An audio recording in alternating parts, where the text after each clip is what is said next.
चर्चा हो रही है तौकीर रजा के एक बयान पर, जिन्होंने कह दिया कि बटला हाउस एनकाउंटर में जो मारे गए वो आतंकवादी नहीं बल्कि उन्हें शहीद का दर्जा दिया जाना चाहिए। और सवाल ये उठ रहा है कि चुनावी माहौल में इस तरीके के बयान की आवश्यकता की थी।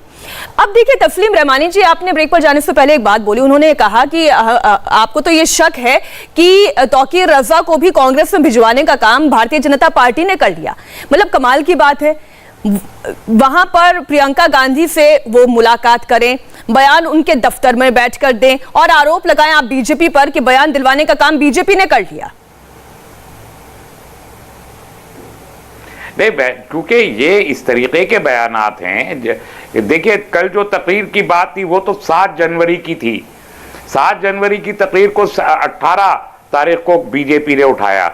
फिर कल उन्होंने ये जो बटला हाउस का मुद्दा उठा दिया जिसकी इस वक्त कोई जरूरत नहीं थी। ये मुद्दे किसे सूट करते हैं? ये कांग्रेस को तो सूट नहीं करते, ये मुद्दे तो बीजेपी को सूट कर रहे हैं। मतलब कांग्रेस को पता ही नहीं कि तौकीर रजा ने इस तरीके का डिविसिव बयान दे दिया था। चाहिए, मैं तो इस बयान की कोई जरूरत ही महसूस नहीं करता, गैर जरूरी समझता हूं और बेवक्त का समझता हूं। मैंने कहा, और क्योंकि इससे जो असल मुद्दे उत्तर प्रदेश के हैं वो मुद्दे पीछे रह जाएंगे और ध्रुवीकरण के जो पोलराइजेशन के मुद्दे हैं उनको ताकत मिलेगी। नहीं, मतलब आप ये तस्लीम जी कहना चाह रहे हैं कि कांग्रेस पार्टी में इतनी राजनीतिक समझ ही नहीं है, पोलराइजेशन हो रहा है।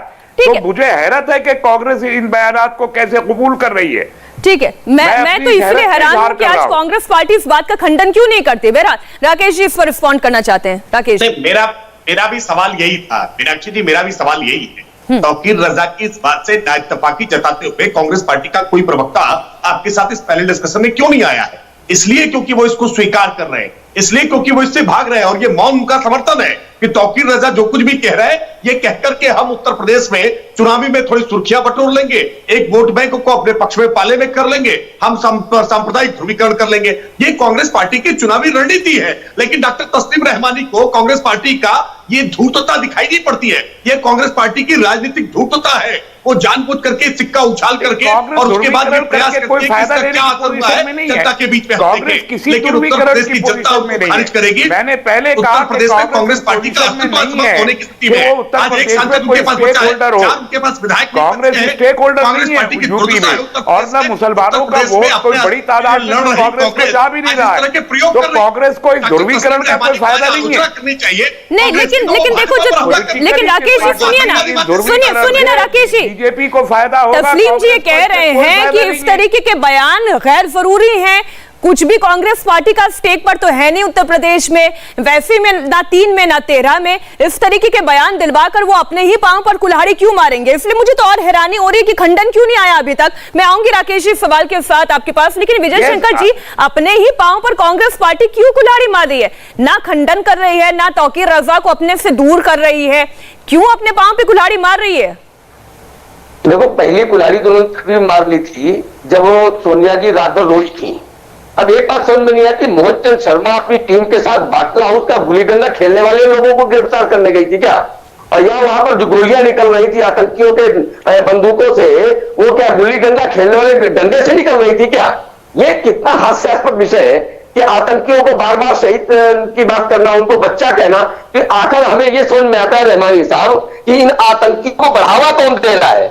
जब आतंकियों को शहीद बताने की एक कोशिश देश में की जाती है तो शहीद बताओ आपको कौन बढ़ावा दे रहा है? रहमानी साहब, तो ये जो आतंकी है इनके पीछे कहीं ना कहीं आप जैसे लोग खड़े होते हैं जिससे उनकी ताकत बढ़ती है। और 185 लोगों की हत्या का दोषी आरिस खान को गिरफ्तार करने 8 मार्च 2008 को मोहित चंद शर्मा की टीम गई थी। ये बात अपने ध्यान में नहीं आती है।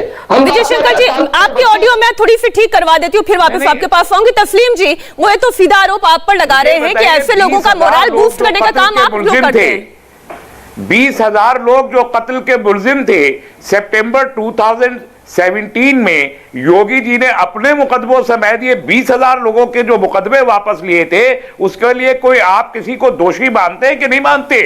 कि अदालत के प्रोसेस से ही उनको हटा के और सरकार ने फैसला लेके 20,000 लोगों को जो कत्ल के मुलजिम थे उनके मुकदमे वापस ले राकेश जी, लिए। इसका जवाब क्या देते आप हैं? इस पे कोई सवाल खड़ा नहीं करेंगे?